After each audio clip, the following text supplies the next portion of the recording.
Welcome, ladies and gentlemen, to the most aggressive, angry, might even say pissed podcast on the fucking planet. We got an angry Brit. Oh, hell yeah. And you know what's the worst thing? I ain't even had a fucking Jack Daniels yet, son. This is the brilliant thing, right? I'm Master Lamprey. My brother from another mother there with the cat back representing hard is Eddie Law, the keyboard warrior. Now, I want to get straight into this because I ain't even had a drink yet. I'm going to be drinking afterwards, just throwing it out there. But YouTube. Oh, yeah. Oh, yeah. And real quick, before you even start on it, because I talked about this on today's, so everyone knows I do this audio only thing called My Comedy Errors. I went in on that shit. I went in, but we need to go harder on this one. Go ahead. I've literally just come across this because right now it's one of the top trends in the world on Twitter.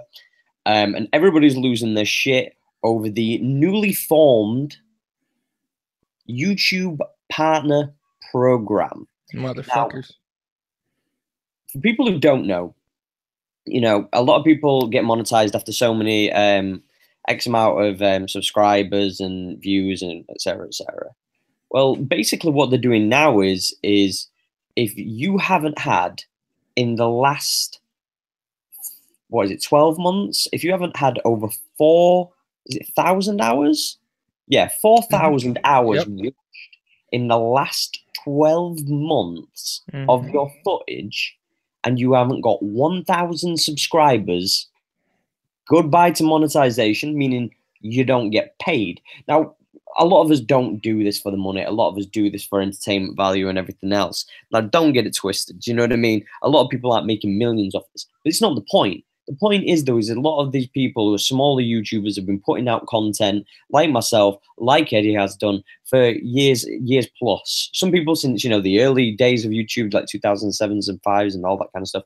But the thing is, though, right, is it's unfair that because they're tightening the reins for people who get monetization, it doesn't affect the big the big channels at the top end who have 15 million, you know, 20 million, like your Logan Pauls. So these people are allowed to do clickbait, impressionable videos to, you know, young kids that get to see dead bodies on YouTube, which, hey, shouldn't have even been there.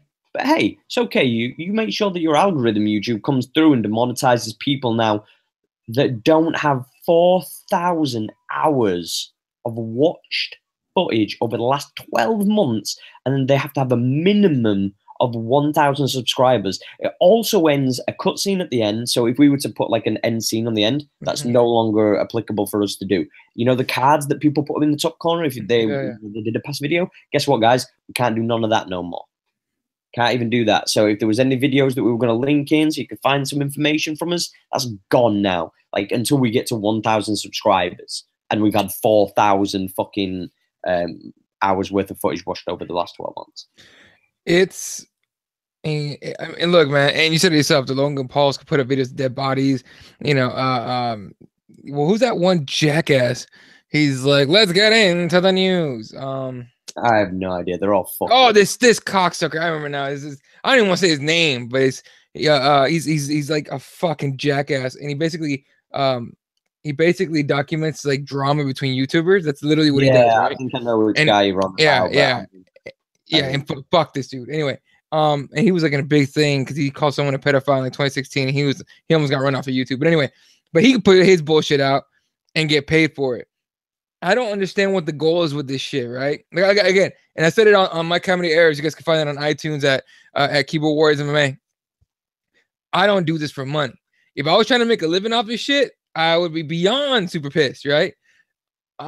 This is a fucking like, I mean, you know, a lot of kids that are on here trying to make it to that point. They want to make a living off of YouTube. The Philip DeFrancos of today, the guys. First of all, the guys I respect that do real shit, right? Those kind of people. And ladies, you know, those are the ones that are gonna get fucked out of this because they put up good content. But this, for example, is this one's the biggest channels come off because of like a one-hit wonder, right? So you get a video, it's fucking great, it goes viral, it gets 1 million views, and you didn't get paid for it because you're a brand new channel, you got 200 subscribers, but you know, yeah, 1 million views, that's great, but you don't have your 1,000 subscribers. 800 fucking subscribers before you even see to get paid. To get paid for some shit that they put that, you know what I mean? Yeah, you know what I'm saying though? Like it's overall it's I don't know what I don't know when you heard it, but I got the email from that because everyone gets an email on it. I got the email about it late last night, and I was like, these motherfuckers waited till like 11 at night West Coast to do this shit. What the fuck? They'll probably wait till 11 o'clock to do it on our end because I haven't received any email yet. You will. Yeah, all I know is I think it's ridiculous. Again, I don't do this for money. I do this to put out entertaining content. My problem is like knowing now the hurdle that's even bigger for this channel now. It does make me want to work hard. Don't get it twisted, guys. But it pisses me off the fact that, you know, they've penalized the small guys and girls rather than going for the big fish. Yeah, and again, put a dead body on there. Oh, we'll take you off the preferred advertisers. We'll take you off the preferred stuff. But you know, you'll still get paid. Like, what are we talking about? You know what I mean? The whole thing is just misguided. Ever since Google took YouTube, by the way, it's been just fucking downhill. You know what I mean? And I think that didn't another big video site just go down? Like they couldn't compete, so they stopped. I want to say it was like BidMe. It was bid.me, something like that. They go down, all of a sudden this shit comes out. Like, come on, man. We need a competitor to YouTube. Like there has to be one. And I know everyone goes to Twitch and everything, but huh? The only thing that's near is like Daily Motion. Yeah, and even that's not even anywhere near it, right? Exactly. So, and I know people try to go with Twitch and everything, but even Twitch works with YouTube. Yeah, the thing is though, is with Twitch is good in the context that like you have to earn what you get, but you get rewarded for what you do. Whereas YouTube's not necessarily that way out, but it's a lot more customizable as Twitch. Yeah, guys, you might actually see us using Twitch more often because you know, fuck these guys. But yeah, I wonder if I don't think they'll lose a lot of like people making videos on here because I mean I'm gonna keep using it for the Keyboard Warriors because it's free and it's easy. If I was trying to make money off this shit, please believe I'd be raising a stink like a motherfucker and probably trying to find somewhere else to go. But it just sucks, man. It just really does suck. And the funny thing is they put the 4,000 hours viewed on there because you can buy subscribers. Like that's not hard to do. That's easy. You know what I mean? I know some people that do that shit. I know some clickbait sites that do that shit. And, fair enough. But at the same time, it's like they still put the 4,000 hours viewed on this. So it's not you can get away with that, right? But it's just a weird. I don't understand why they did it. They try to explain it on there, but YouTube never explain anything clearly ever. Well, the thing is though, is like it's all good and well for people that put out, like for us, we put out kind of long content, 1 hour, 2 hours, twice a week, 3 times a week. So, if most of you tune in, we'll get to that 4,000-ish mark roundabout. But the problem is, though, is you've just got to take into account, like, 1,000 people is a lot of subscribers, just in general. Like, it's a lot in general. Like, we're nearing up to, I think it's like 75, 80 or whatever. And it's like, I believe yours is, the Keyboard Warriors is around about like 300-400. And yeah, 300. And how long have you been doing the Keyboard Warriors? Years. You see what I'm saying? Like, this is the point. It's not about the fact that, it's unfair that we're not getting paid. It's unfair that they're taking away things, like I said, like the cards, the cut at the end scenes, purely for the fact, because they can. And it's like, really? Do you genuinely think that putting a cue card or, a fucking an end scene is that worth getting 4,000 hours and an extra, 1,000 subscribers? But it's just bullshit, in my opinion. I don't know what I mean. Okay, besides let's say taking this whole thing back, like the whole 1,000 subscribers and 4,000 hours, what is one change you would, if you were in charge of YouTube or you had the chance to make one change, what would you do? If I'm being honest, I feel as if they need to reward more consistent content over purely just based on like the algorithm of if it's got cussing or not. Like I understand some advertisers would prefer not to put their money towards people that are cussing, but then I think to myself, if Michael Rappaport, just for somebody who swears a lot, if he has a YouTube channel, he's going to swear a lot, but he's going to draw you a lot of views. So what does it matter? Like, you know, people swear. If you know, if you drink, you more than likely swear occasionally. It's just kind of way the world works. So why is it that Budweiser, you know, I'm not saying they do, but just an example, but like Budweiser, why would they not want their advertising on there? That's YouTube doing that. Whereas I feel that putting advertising and not nerfing people who do a lot of content, not necessarily like us, because we only do like maybe 2, maybe 3 shows a week. But there's some people that daily upload and they're only on like 100, 200, 300 subscribers, and they do it for the love. I'm not saying they should get like fucking thousands of pounds for it, but I'm just saying hard work should be rewarded, not, you know, one video that somebody puts out once a week that gets the same amount as people who, you know, put out 5 videos. So this is the email I got last night. It says, what's changing? Under the new eligibility requirements announced today, your YouTube channel, Keyboard Warriors MMA, is no longer eligible for monetization because it doesn't meet the new threshold of 4,000 hours of watch time within the past 12 months and 1,000 subscribers. As a result, your channel will lose access to all monetization tools and features associated with the YouTube Partner Program on February 20th, unless you surpass this threshold in the next 30 days. 300 to 1,000, and when you go to 1,000, you know, subscribers in 30 days, I mean, it could be done. It just won't be organic like I want it to be. Anyway, accordingly, this email serves as 30 days notice that your YouTube Partner Program terms are terminated. One of YouTube's core values is to provide anyone the opportunity to earn money from a thriving channel. Creators who haven't yet reached this new threshold can continue to benefit from our Creator Academy, our Help Center, and all the resources on the Creator site to grow their channels. Once your channel reaches a new threshold, it will be reviewed to make sure it adheres to our policies and guidelines. And if so, monetization will be re-enabled with a learn more fucking link on here. You know what's the best thing about that, though? They'll probably go, he swears, no. Do you know what I mean? Yeah, no. That'll be one of the terms. You'll be like, you can't swear. Would you put that under censorship? Yeah, 100%. Yeah, okay. Me too. That's what I'm saying. Bear in mind, this is supposed to be, and this is what all of this is based on. This is supposed to be a place of freedom of expression where you can say what you want about what you like. And if people agree or don't agree, they can come and they can, you know, respond to your video or your content. You know what I mean? Like, that's what this is all supposed to be about. That's what it's supposed to be. But now it's turning into, you don't fit our guidelines. And that's not what made any social media what it is today. Imagine if Twitter said that you couldn't tweet more than 10 times a day if you didn't have 500 followers at least.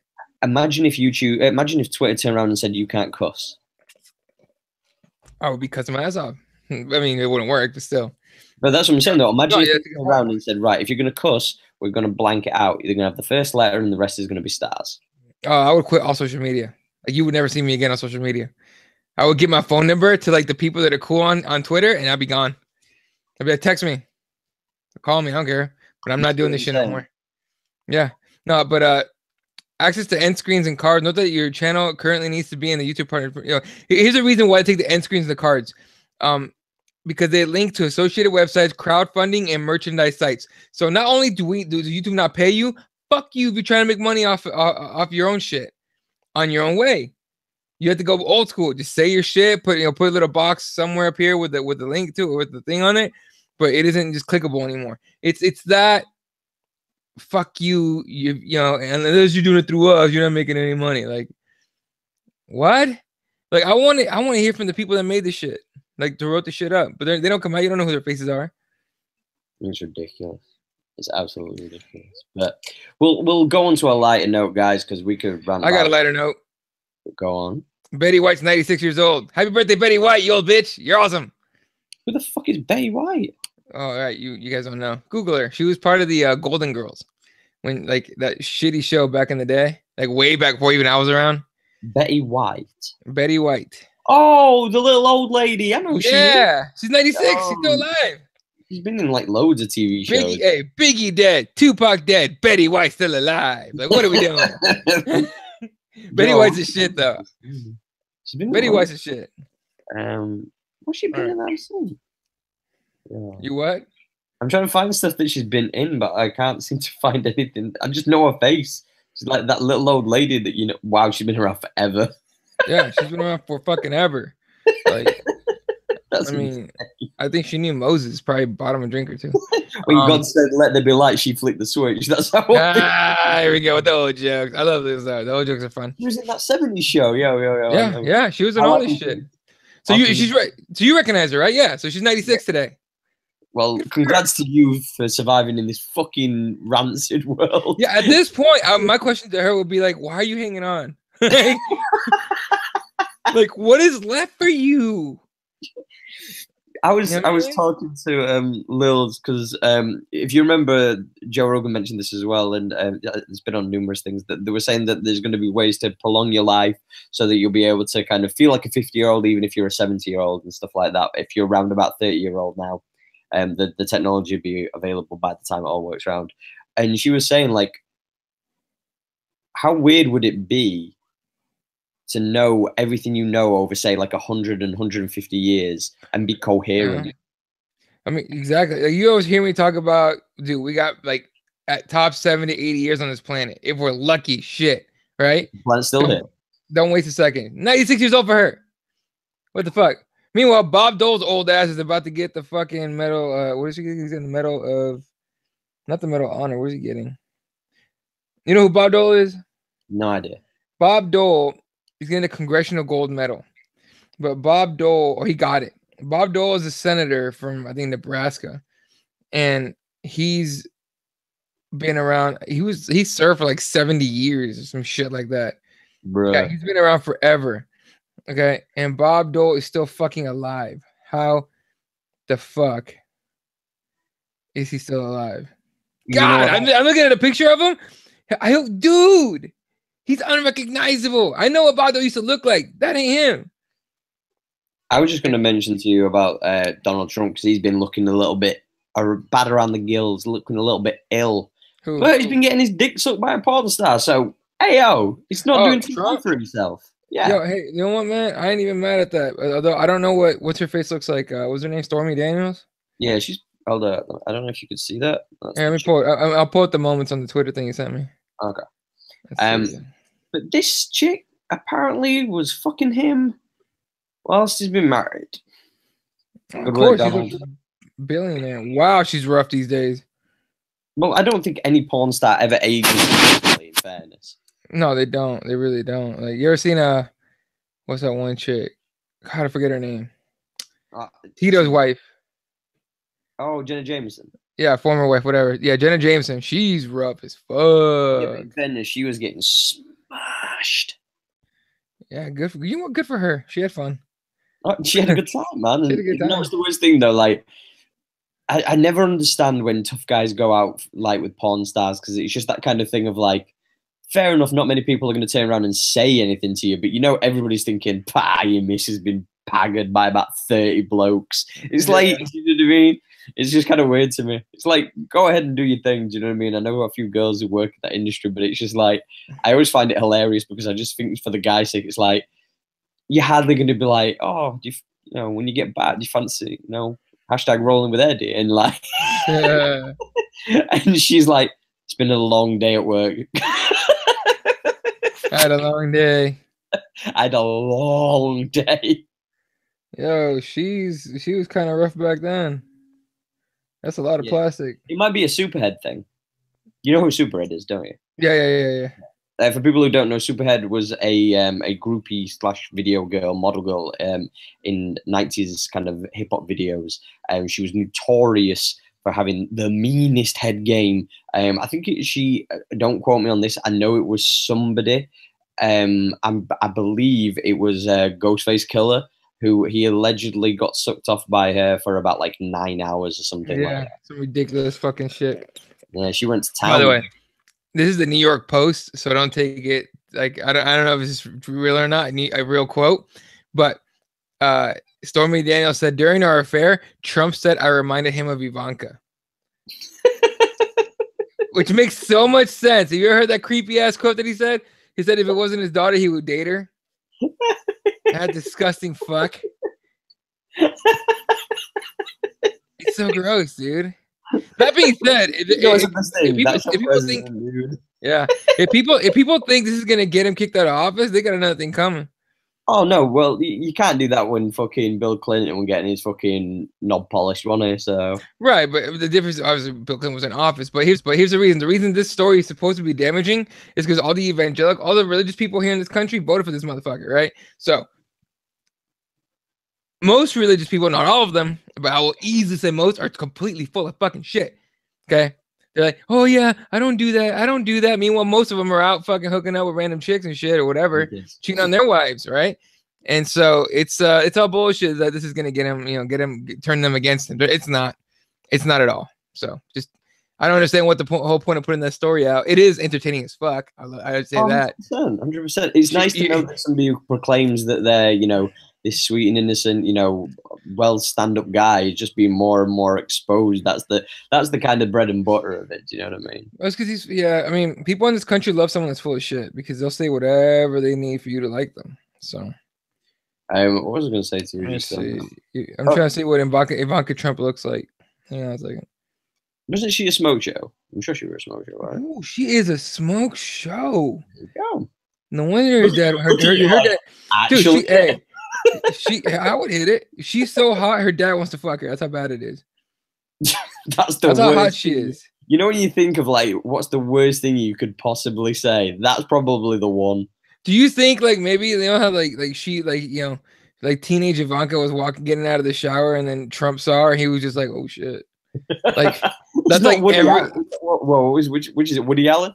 No, Woody Allen married his stepdaughter or his adopted daughter. Yeah, his adopted daughter. Let's just put that into context. I think she was 8 when they adopted her, or 7. Wait until she was 18, and then left his wife and got with his daughter. That being said, that dude planned ahead somehow. He was in for the long game, my guy. No, that's hell yeah. That's like drafting Lonzo Ball at number 2 and waiting till he's 10 years in the league to give him $100 million contract. I mean, that's literally that's kind of what it is. He drafted one, waited till she was ripe, and then paid out. That's so fucked up. But that's what he did. Goddamn, how disgusting is this planet sometimes? What's the worst thing, though, right? People don't even take that into account. When you think of things like that, that should be if I told 20 people about that, most people, wouldn't even know what I was talking about. It's one of those things that people like me and you, we know things. Do you know what I mean? We look and we kind of see things. We don't forget things. But I don't know. It's just creepy to me. I don't know. It's like when I told my mom that Jesus was black and she was like, what? Really? She turned around we was in the shop just before Christmas, and there was this little figurines and shit you can get. And it fucking had the hippie long-haired white dude. Yeah. And then she was looking at it and I was like, yeah, I want that. And she's like, why? I was like, it's not an accurate depiction. She was like, well, what do you mean? I was like, well, it weren't white for one. And her face, she looked at me as if I'd shat right there in the fucking store. Yeah, boy, I was like, how many people do you know? Where was it? Israel or wherever he was supposed to have been when he was an adult or whatever. Well, he was a Jew, so he was in Jesus of Nazareth and fucking what else part that whole other story that I completely forgot since I gave up fucking following that shit. The point being is though, I was like, how many white people do you know from there? My favorite thing is this is for example, everyone says what was her name? A smoke show from Fox. There's no one there. Megyn Kelly. Yeah, Megyn Kelly. She was just like, Santa Claus was white. Deal with it. And I go, wait a minute. Hold on a second. Wait, what? An adult woman just says Santa Claus is white? Yo, bitch.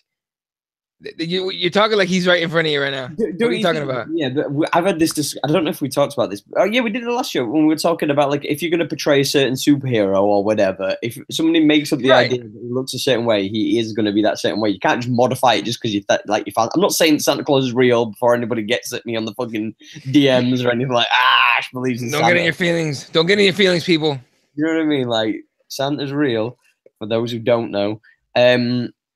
But the point being is if you're gonna make a character, you have to stick to the origins of the character. You can't turn around and be like, "Yo, I'm gonna make him Chinese. It's like, that's not the depiction. Yeah. So, And totally agree. Fair enough. But she was saying that like the dude was real. Like, yo, lady, are you serious in that short ass mini skirt of yours that I totally am digging? But like, straight up, dude, what the fuck? Anyway, but I don't know. The whole Jesus thing is hilarious. I remember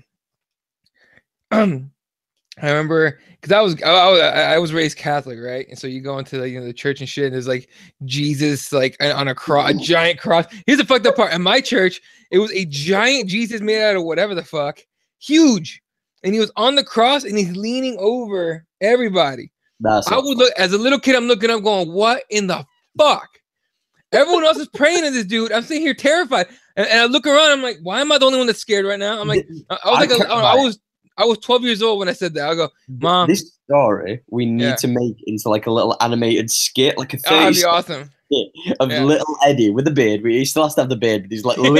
And he has to be, like, we'll get like a little cute kid to like talk like you, and we'll have him like look up at the fucking animation of this like scary gothic demon looking Jesus on the cross. Dude, it was so fucking weird. I remember looking around like, why is no one else? I'm 12 years old at that point. I remember looking at my mom like, Mom, like, what in the hell is that? She's like, oh, it's Jesus. And I go, why does he look so angry? He does not angry. He's watching over you. I'm like, Mom, he's about to fall on me. What the fuck? And like, here's the thing. For years, like, you would do, the prayers, the Lord's Prayer. You did the Apostles' Creed, all this shit, right? And then one day, I remember I was sitting there, and honestly, it was when I was like in high school, and I was high, and I was sitting there at church, at mass, smoked out of my mind, and all of a sudden, everyone started saying the Apostles' Creed, right? Like, we believe in one Jesus, whatever the stuff. We believe in one church, whatever the fuck. And then, but everyone was saying it at the exact same time with the exact same cadence. I've never been more scared in my life. I was 16, high shit, and going like, oh my God, they're chanting the same shit. Why aren't we talking about this? Like, I had to do, in Catholicism, we do this thing called confirmation, right? When you're like 16, 17, 18 years old, you're confirming that you're going to be Catholic for life or some shit like that. That's what I got from it anyway. So you have to go to religious education, right? So you go into the classroom, and I remember sitting there going, the first question was, oh no, they go, anyone have any questions? I go, I got one. They didn't want to pick on me, but I was the only one with my hand raised, so they had to pick me. And I go, yeah, I got one. Like, what is it? I'm like, why are we chanting at the same fucking time in there? Oh, we're all saying this thing together. And I go, have you read the words we're saying? Because I read them. They're weird. I don't give a fuck about one church. What are you talking about? I mean, like, I used to make them super uncomfortable. I remember asking him, the last thing I asked before we ended up, I ended up finishing that program out, whatever, was like, what are you guys doing about the priests that are like fingering little kids? Oh my God. And they would seriously ask this in front of like 300 people in this giant class with the priest up top. The priest was the one that the head of the church was up there, right? And they didn't have any questions. I go, yeah. What are you guys doing about the priests that are fingering little boys? Silence. Backstory to that, I have been dared to ask that. Like, I was like, I wonder what the fuck they're doing. Does he know? You think he knows if we ask him? He's like, dude, I fucking dare you to ask him. What? I dare you to ask him. I'll do it. No, you won't. All right, bitch. Hey. Like, and it was bad. Like, he talked to me afterwards. I was like, not in there. We're doing this in public. Fuck you. You're not fingering me. And like, this is how Eddie learned jiu-jitsu. This is how I learned jiu-jitsu. No, but no, that religion to me was weird. It wasn't religious for certain people that, in my opinion, this is not for everybody, all right? This doesn't mean everybody. This is my opinion. It wasn't for me because I am not an insecure little bitch. Does that make sense? I'm totally with you. I'm confident. I believe in myself. This is what it is. I don't need. When you were talking about Jesus, Post Malone was on my TV screen with the Rockstar video, and it's one of the most trippy videos I've ever seen in my entire life. And he looks all kinds of fucking faded, but I digress. Post Malone's fucking whack, dude. I can't do it. Like, what's really ironic to me is he turns around and says that he doesn't like hip hop, and he doesn't believe that hip hop is not the best music form. It's like, bro, you just took the culture and made millions. But is he doing hip hop though? Yeah. And they always say congratulations, or the other shit, like a rock star. Right? Bullshit. I'm not a massive fan. Yeah. Oh, I'm gonna say this though. throughout the generations of hip hop music over, you know, the 80s, 90s, obviously the 90s and now. Don't like. I'm always in two minds because I can listen to certain artists, and I've heard a lot of people turn around and say, well, for the most part, Tupac sang a lot. It was very melodic. It wasn't, you know, like rapid fire like a Biggie. Sure. So it's like when people say that like they're not keen on certain artists because, you know, they sing and stuff like that. I get where they're coming from, but then I look and I go, there's a few artists that, you know, were known for having a different kind of style. So I try not to hate on them too much. But this, you know, this popping pills culture of hip hop is not my. It's not my kind of thing. Right, and fair enough, right? And I get it. Tupac used to have a couple, you know, "Come with me." Everything was everything was melodic. Right. But you know what followed that? I ain't a killer, but don't push me. Okay. No, I get that. But it's still revenge is like a Swedish joy next to getting pussy. Like that's what followed that. That singing part was followed by some hard shit, boy. It's and congratulations. Everybody's hating on me, but I made it. Fuck you guys. Look at my rollie. Come on, man. I understand where you come from completely, and I'm not trying to say that any of these guys are in comparison as far as legacy and lyrical content. The thing is, though, is these people listen to them, and if you don't live that life, don't talk about it, which is fine. I'd much rather hear, you know, I forget his name, Post Malone singing about like, you know, what he has on his wrist and what he wears now, rather than turning around and pretending that he's, you know, in a fucking trap house like selling. How fucking funny is it though that every one of these little jackasses has face? They all have the same requirements: face tattoos, dreads, and no eyebrows. All of them, and loads of facial piercings now.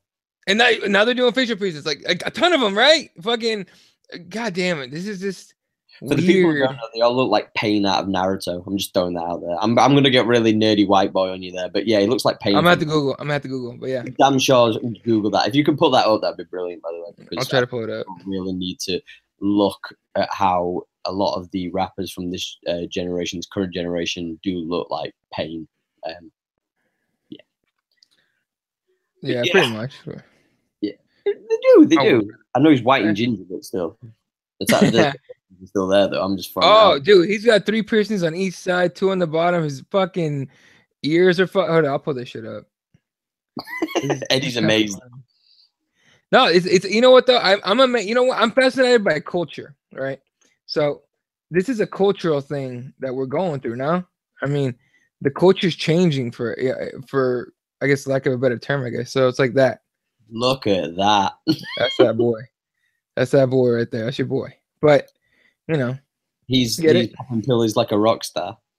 You can tell with his eyes. Yeah, he's all fucked up. Anyway. I'd just like to say as well, though, for people who, you know, like don't dig into like animes and stuff, and I get some people it's not their bag and whatever, but like when like the character Pain, like his kind of philosophies and stuff like that on the world, dude, when he does one of his speeches, I was listening to it and I was like, fuck, he's kind of right. Like, it's that kind of thing of he was saying that like the worst thing in the world is like people, because no matter what you do, everybody wants something or everybody wants to gain something. So whenever they do something, they hurt potentially somebody else, even if you don't come into contact with them. So then that person either becomes resentful and feels pain. So then they take it out and do something, and then that reflects into the next person, to the next person. And there's always that strife that works into a circle because there's always pain. And it's just a crazy philosophy, but it's so accurate. Is there a soccer game going on right now? It's a big deal. I think there's the Norwich-Chelsea game, but that was like the last time. Oh, it's one.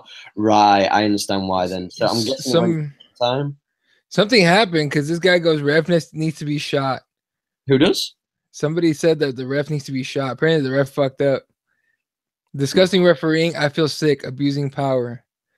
I'm guessing your team lost, homie. Pardon? I'm guessing this guy's team lost. Well, all I know is they were drawing. They're drawing. Right, hold up. Let me pull this up real quick. So I'm pulling it up so that I can see what the actual thing is. Because it was 1-1 to Chelsea. Right, the 94th minute, Norwich scored. So there's extra time to follow. It's not pulling up the extra time though, so I don't know what's going on there. Yeah, whatever. Oh, that's why. Whoa. What? I'm presuming, right, 2 players of Chelsea have been sent off in the space of 2 minutes. For what? A slide tackle, so it's a second yellow for Pedro, and another red because Morata dived in the box. He gets a yellow, and he continues to argue with the ref and gets sent off. So he probably said some foul shit to the referee. So they're playing 9 on 11 now?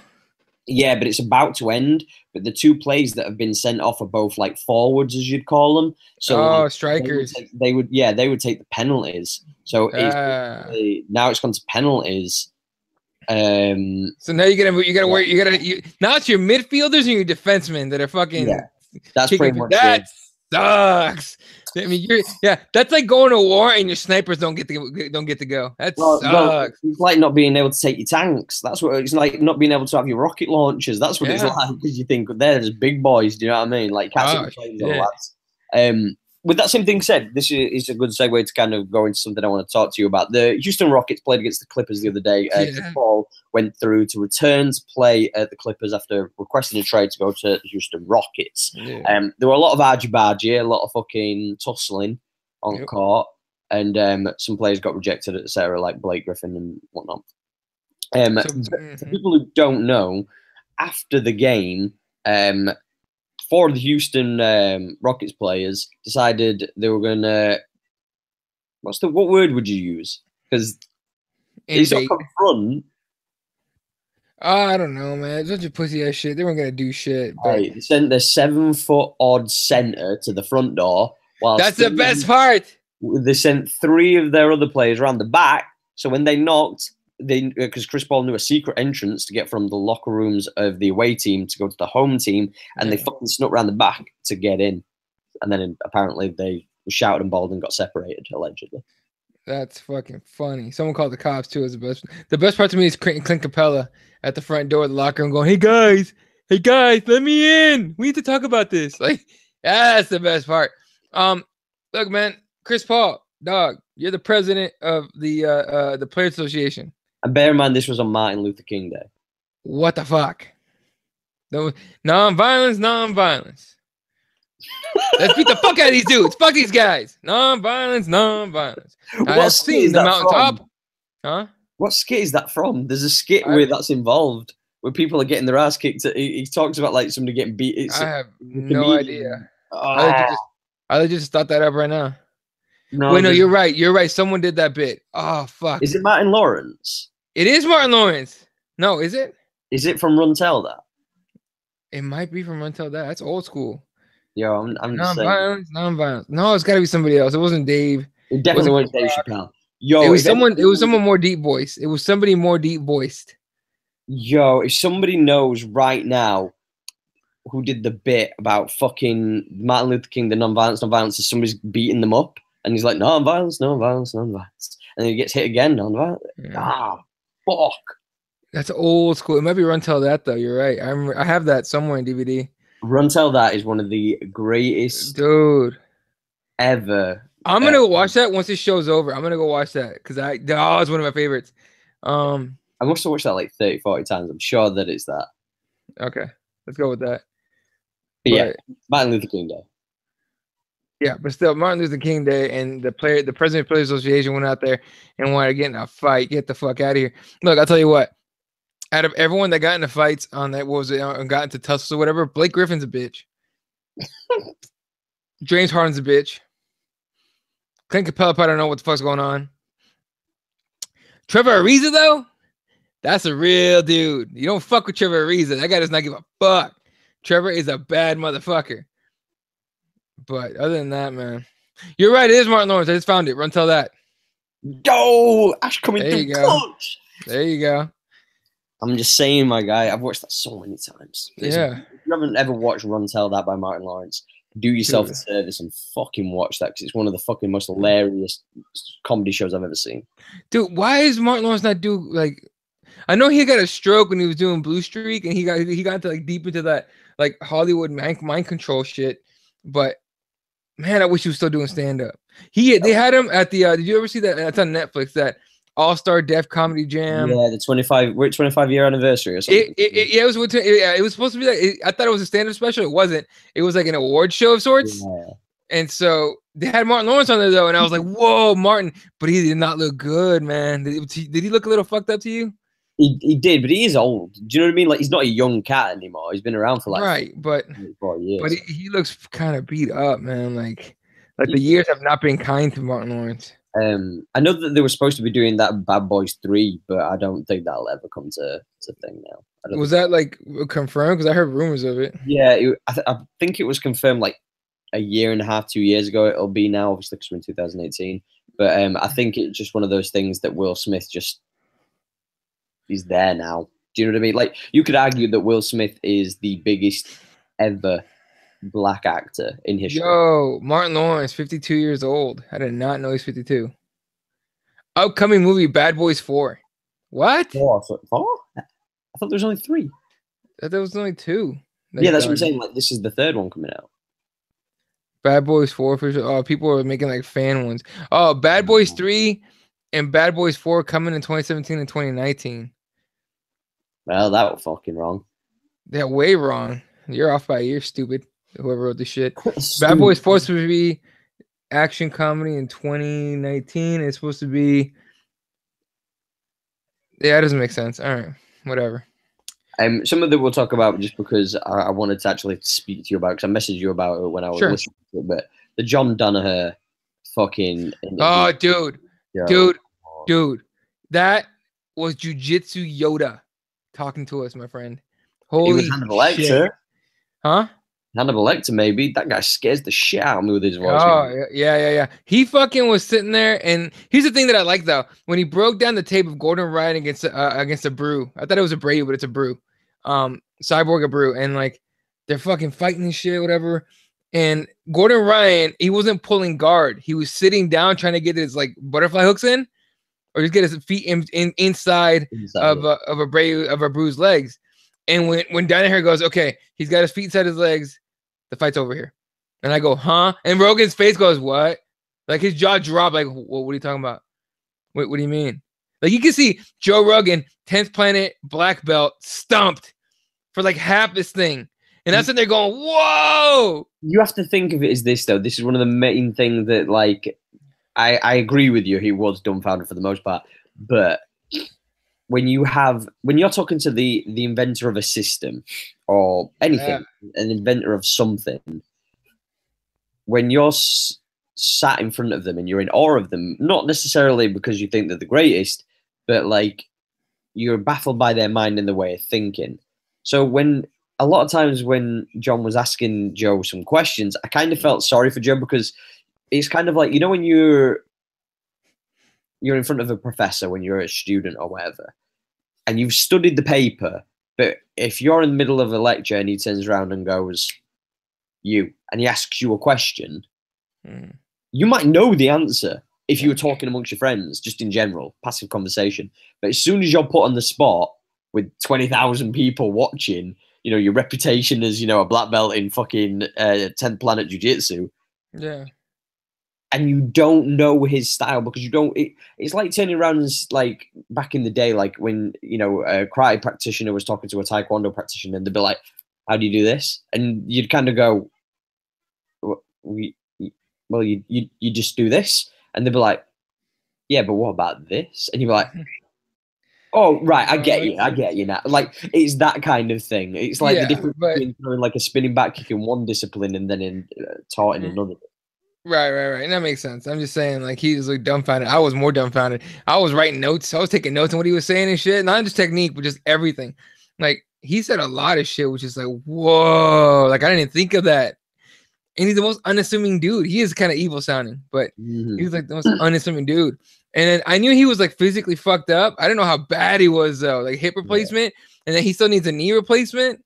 And like he had that leg the surgeries or whatever when he was younger, and it fucked him up permanently. Like, oh, dude had like some of the shittiest physical cards ever. Smart as fuck though.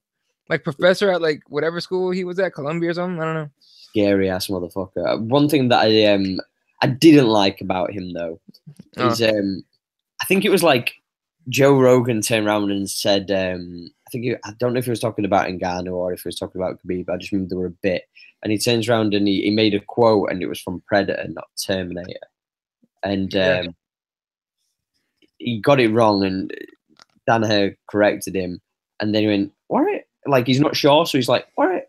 Oh, maybe it was," and then Danaher just turns around and goes, "You fucked up your own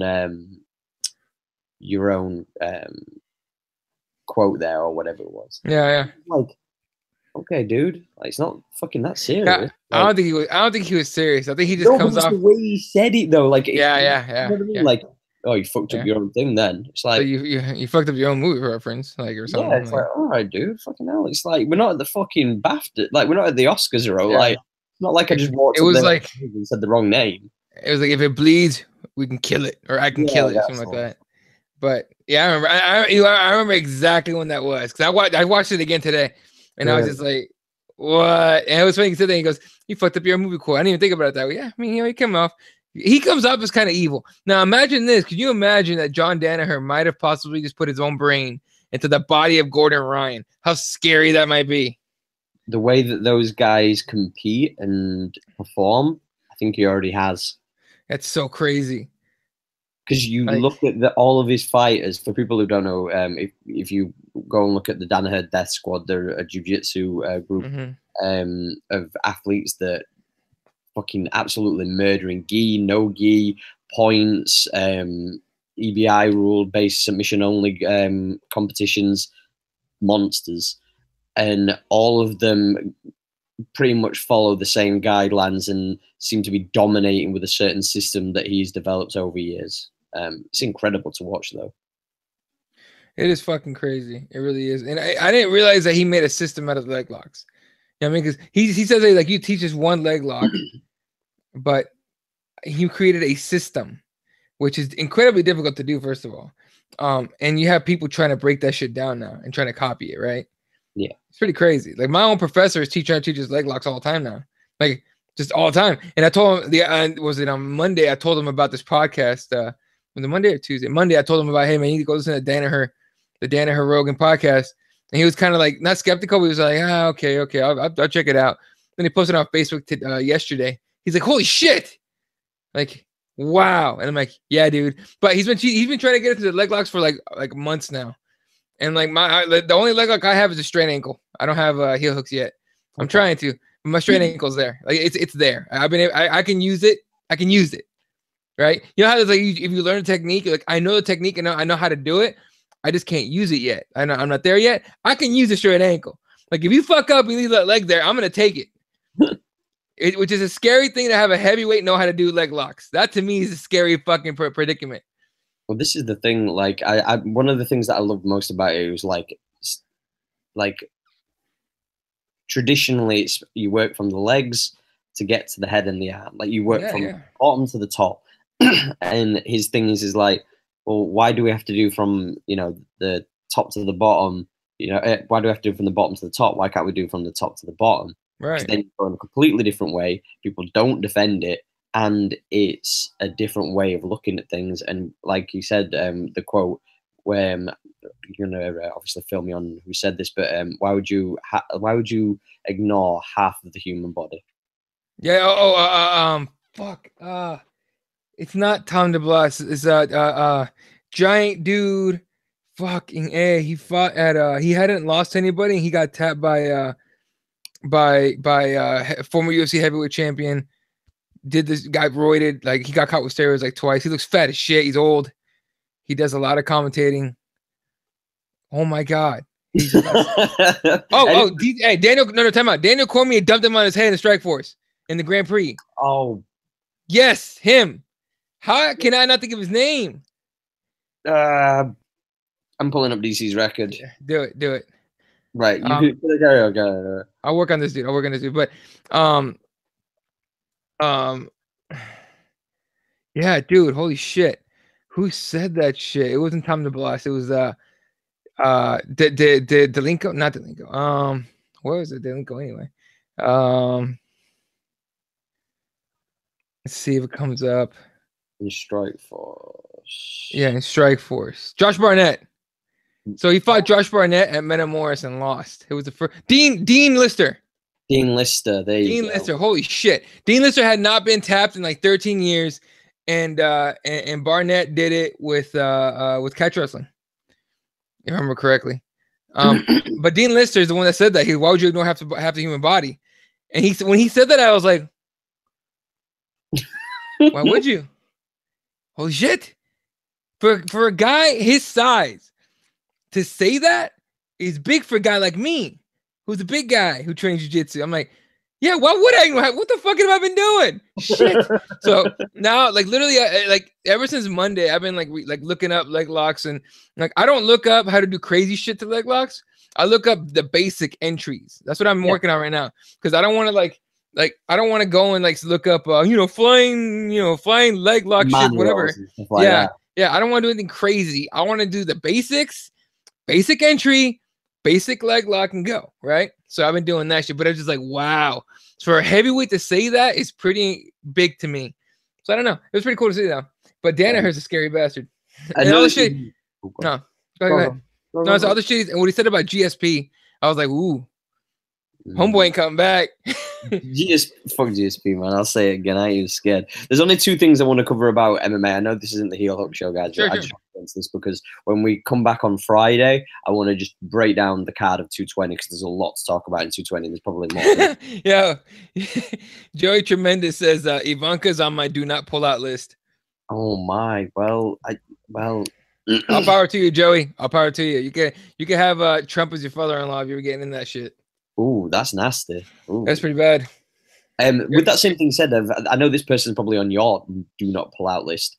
What are your thoughts on the whole scenario with Paige Van Zandt, her, losing, and the kind of the aftermath and what people are kind of responding afterwards now? Okay, well, first of all, to address the do not pull out thing, she used to be on my do not pull out list until I realized she's crazy. So if I did not pull out and we ended up having to stay together and shit, she'd probably get big and fat and be a total bitch to me and whatnot. I'm kidding. I'm playing. I love Paige Van Zandt as a person. Her fighting sucks. But she lost the fight, and if I get correctly, you're talking about the fans' response to her losing. The fans, media, etc. Okay. The fans' response was disappointing as shit, but it wasn't surprising. Okay. The shit that people were sending to Jessica Rose Clark was fucked up. Like, I'm gonna be in Australia in a few months, and you're gonna lick my balls. Like, no, she's not. If anything, you fucking wish, bro. She's a cute girl. She's fine, yeah. Okay. And then other people were like, "You're gonna lose Paige Van Zandt. You can't handle that. Fuck you. You got lucky." And then other people were saying like, "Oh, you just laying and praying on her." It's like, well, yeah. Paige Van Zandt trained at Alpha Male. She shouldn't know how to get the fuck out of there. Exactly. She's been in enough guys at Alpha Male. Wow, that came out wrong. Whoa. My bad. No, I did not mean that. I stopped myself. I stopped myself. You have to finish that sentence, my guy. I stopped myself on that one. We're good. I didn't not mean that. And that she trained with wrestlers that just happen to be dudes at Alpha Male. A lot of them. I'm sure a lot of them took her down, and a lot of them had top position for a long time on her. She should know how to get out of that position. Anyway, that's fucked up. Sorry.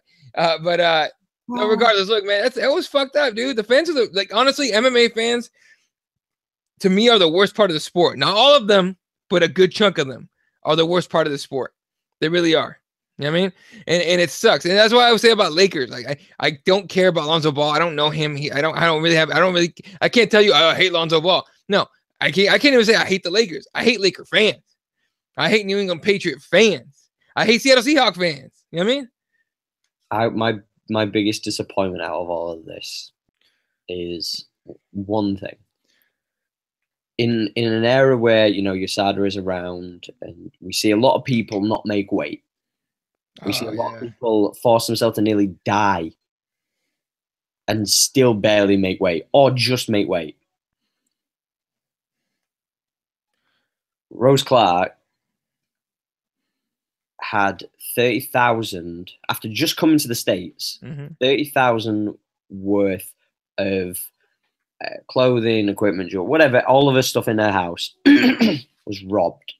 The cat was killed. It had to be like it was on death's door. They had to put the cat down. They had to put her cat down because burglars beat up her cat and stole all of her shit after just coming to the States. Yep. She made weight. She competed against Paige Van Zandt, who's this, if we're going to go by the hype train of she's this athletic, aggressive, grinding opponent with the good striking. She dominated her for 2 rounds, made weight, and won the fight. We're talking about Paige Van Zandt, who thought that in the second round, at the end of it, she says, "I think I broke my arm in the first round." She didn't know. She thought. We've seen Rich Franklin amongst, against Chuck Liddell and numerous other people. I think Forrest Griffin did it as well. Tim Sylvia. Yeah. Break their arm. And some of them have gone on and won the fight. Yeah. Do I give credit where credit's due? She continued fighting. Yes. Should a corner pulled her out? Yes. I think so personally, in my opinion, but that's not for me to decide. Right. That's if they think that she wouldn't have, agreed with it, then they know their fight better than we do. That's, sometimes you have to protect the fighter. Totally get it, but it is what it is. The fact is, though, is we're heaping more praise on a girl who's got everything: sponsors, the UFC behind her, Reebok behind her, all of this.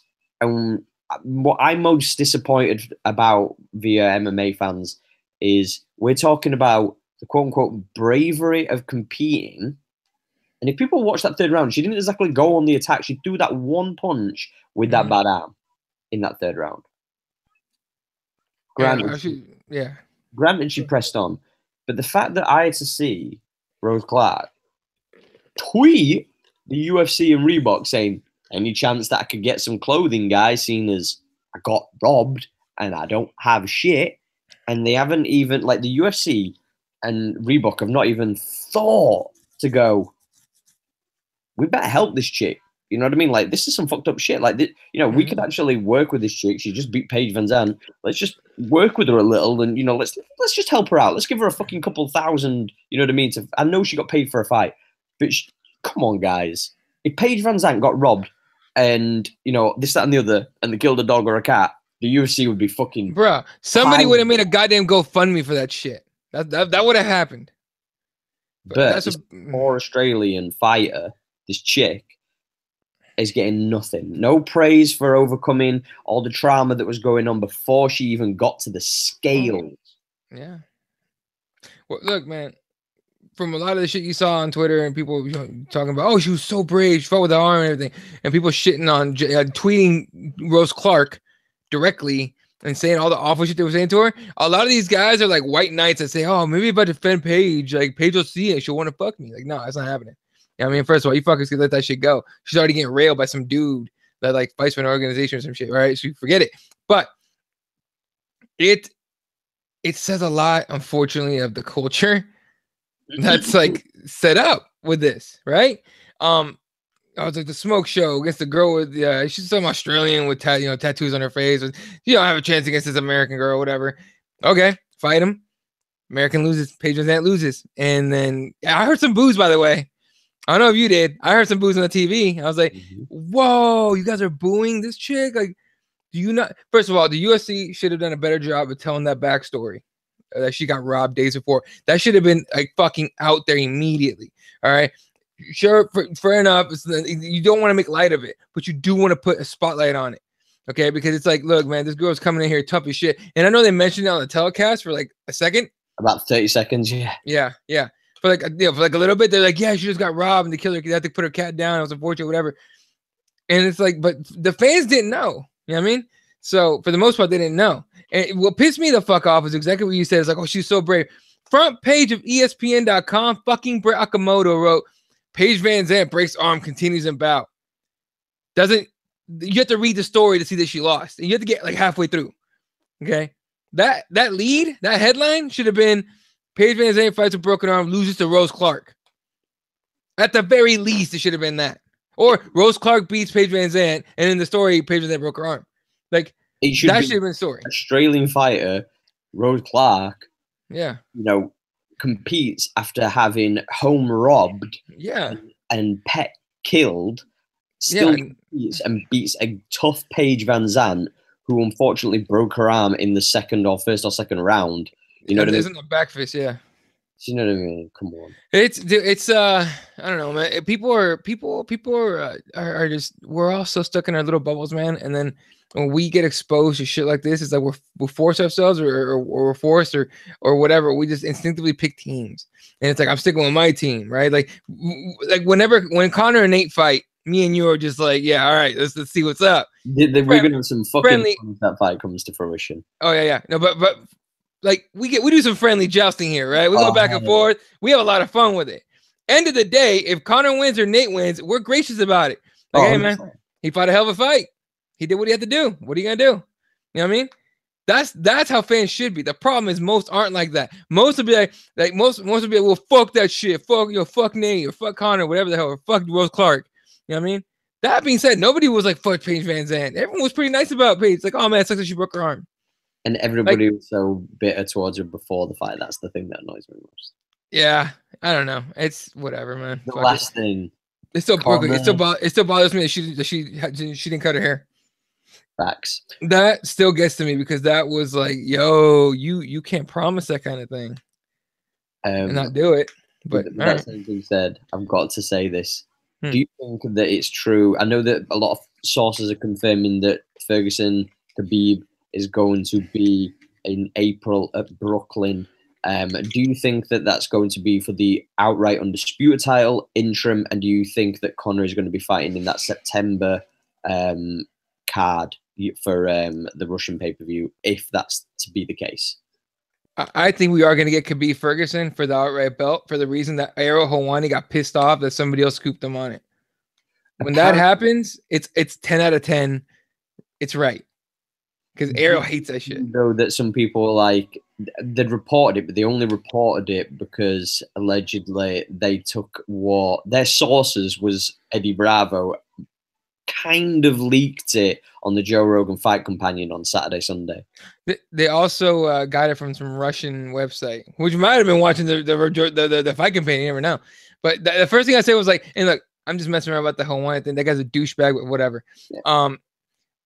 You guys know my opinions on that piece of shit. Anyway, what I thought was just like, oh yeah, Russian website says Khabib's fighting Tony for the outright belt. Yeah, I'm gonna take that with a plate, like a bowl of salt, because it's coming from Russia. Not saying that the Russians aren't honest. I'm saying that Khabib's from that area of the world, okay, and yeah, he might have a lot to gain from something like that. Ali Abdelaziz's fucking greasy ass might have been like, hey, Russian paper, throw us out there real quick. Just throw us out there for our boy. Okay, we do that, comrade. Fucking type it up. All right. And fucking send that shit out. And of course, MMA Twitter runs with that shit. You know what I mean? But look, and apparently, look, MMA Junkie went with it. Clickbait.com or clickbaitfighting.com went with it. All these people were running with it.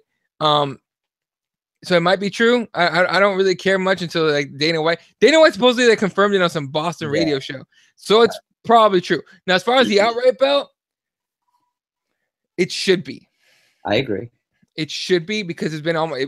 This is. I think Dana was the one quoted saying this, and I actually went back on the calendar and looked at it. Conor hasn't fought in almost 2 years in September, right? Come September, in the UFC, in MMA, right? In 2 years, that's a lot, dude. If a champion gets hurt and he's out for a fucking, for 7-8 months, people start talking about stripping him. You know what I mean? So yeah, he should be stripped of the title, and he should be for the right belt. And Conor should fight the winner, or Conor should just go fight one more super fight with Nate and fucking bounce. But yeah, I don't know. As far as Conor fighting in Russia, man, that's a juicy opportunity for him. Like that's a big opportunity for him right there. That's a huge payday. He might be able to break records with that one. You know what I mean? Do you if it's Khabib, do you risk fighting in Russia and beating Khabib though? Because if you beat him, you've got the Irish, the fucking Russian cartels after you. Like, bro. Here's what I do. Buy an island south of the fucking border and Right. just Here's what I do. I buy a palace of sorts in an undisclosed location in the States, where Dana White can protect you. Okay. But quietly, you buy a mountain and you build like a compound in it. You're making me sound like Osama bin Laden. Like what we Bro, if he fucks up Khabib in Russia, he might be Osama bin Laden. All right. So you quietly buy that, you build it, you move your whole family and all your shit there. You fight Khabib. If you knock him out or you beat him or whatever, you skip the medical tent, you skip USADA, you go right to the fucking airplane outside the arena and jet your ass out of there and hope they don't shoot your ass down from Ukraine. Jeez. But look, all that being said, do you risk it? Of course. It's a big payday. Money talks. Okay, I'll throw this out to you then. This is the last question, then we'll wrap this thing up. If Tony wins, which I'm putting my money on Tony to beat Khabib, I'm not going with the hype train. I'm sticking with Ferguson. Mm-hmm. Do you think if Tony wins, which of these two options do you think are most plausible will happen? Do you think Tony versus Conor happens, or does Nate face Conor and it's not for the title? Like, you know what I mean? Like, Conor just faces Nate just outright. He just thinks, fuck fighting Tony. I'll fight. I get the big payday. I think Conor is over titles. Does that make sense?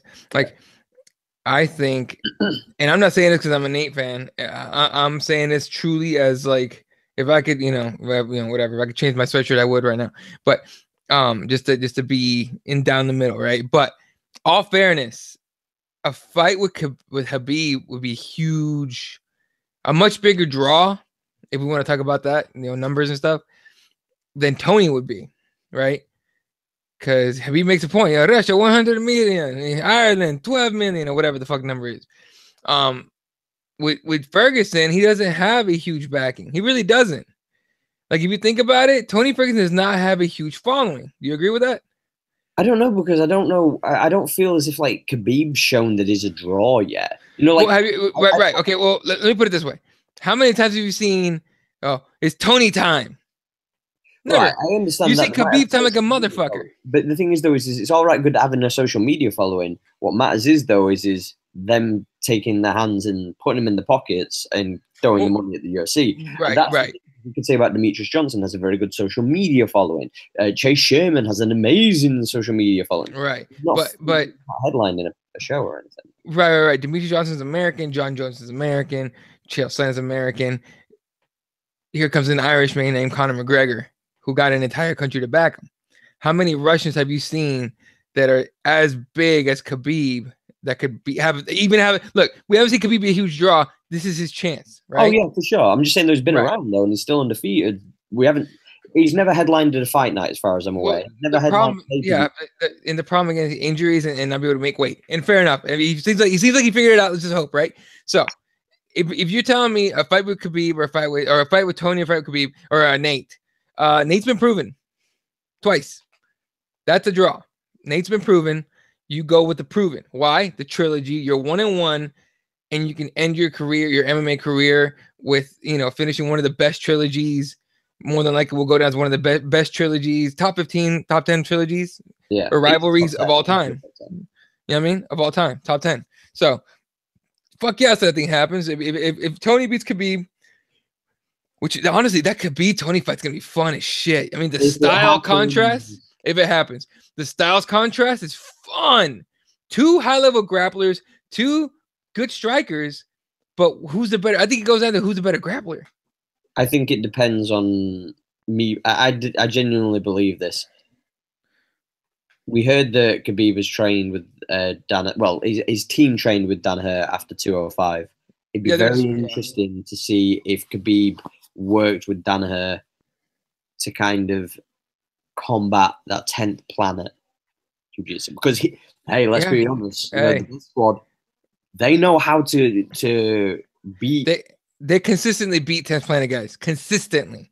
Like So, 10 Planet guys were, for the lack of a better term, okay, no disrespect, they were like the boogeyman of jiu-jitsu for a while. Like whenever you go to a tournament and you're doing no-gi and you're getting on the mat and the guy in front of you that's happened to me already, the guy in front of you has a 10th Planet rash guard on, you're like, oh shit. Like there's a little bit of intimidation comes with that.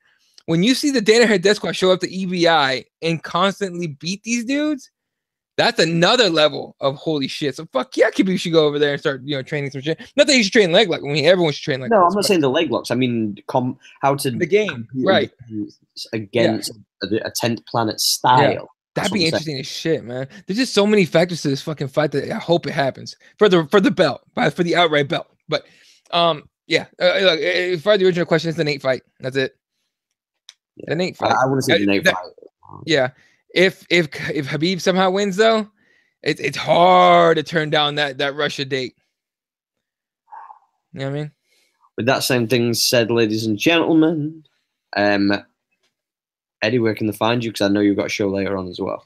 All right, I'm on Twitter at Elaw31, KeyboardWarriorsMMA.com, at Keyboard MMA. We are doing a show tonight. Keyboard Warriors is live at 6:30 p.m. Pacific time, 9:30 p.m. Eastern time. I always do that, like I can't remember, but I remember fucking perfectly. And it's at Keyboard Warriors MMA.live. So that's tonight. We're gonna be talking, all this shit. UFC St. Louis, UFC 220. Why did Vitor not get paid? Should he get paid? Rose Clark against Paige Van Zandt. Why the fuck UFC 220 is $5 more expensive? That's what I want to know. Honestly, right now, I want to know why the fuck you want $5 more. They're charging $65 in America, and it's $65 here, right? They're charging $5 extra for this card, 220. They're charging $5 extra for the Rockhold card. That's not even a complete card anymore. What the fuck, UFC? We need an explanation. We're talking all this shit more tonight. Make sure you fucking follow me at Elaw31 to get that link on that shit. But if you don't have a link, you're on Twitter. It's Keyboard Warriors MMA.live, 6:30 p.m. Pacific time, 9:30 p.m. Eastern time. Come hang out with us, motherfuckers. Ladies and gentlemen, you can find me at Ashley Lamprey on Twitter, Ashley Lamprey on Instagram. That's ASHLEYLAMPREY. You can also find me on Snapchat at Just Ash Official.